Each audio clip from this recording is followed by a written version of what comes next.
Today I'm going to go over how to open the hood and add washer fluid on my Volkswagen Passat. We're going to jump over here, go right down to our hood release, pull until you hear the clunk. Then we come over to the front, reach in right at the corner of the VW logo, and that's our release. So you have to lift up.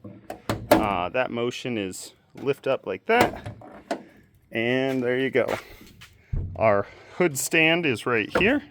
That unclips and goes right here. If I can get it. There. Nailed it. So that's how we open that guy.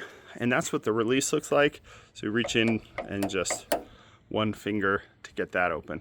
Now let's jump over to adding washer fluid.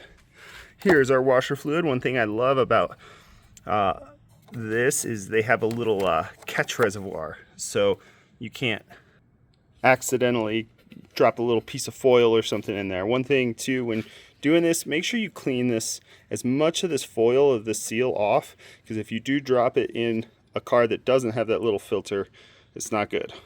If you live in a cold weather place, make sure that your windshield washing fluid is appropriately graded for where you live.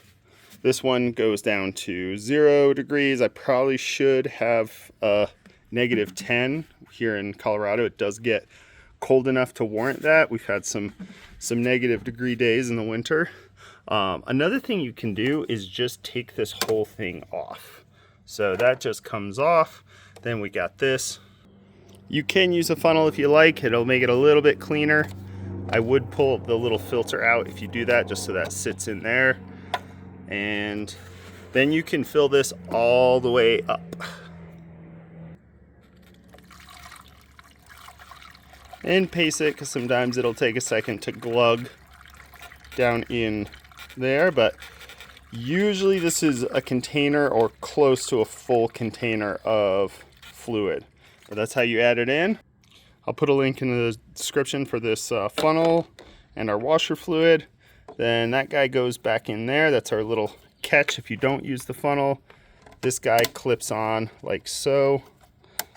Boom. That's on. We're going to make sure everything's clear out from under the hood before we close it.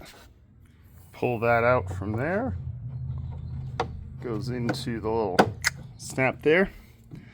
Make sure you didn't leave any tools under there. We're all clear. Lower it to about 6 inches to a foot and then let it drop. If this was helpful, give me a thumbs up. We'll see you next time.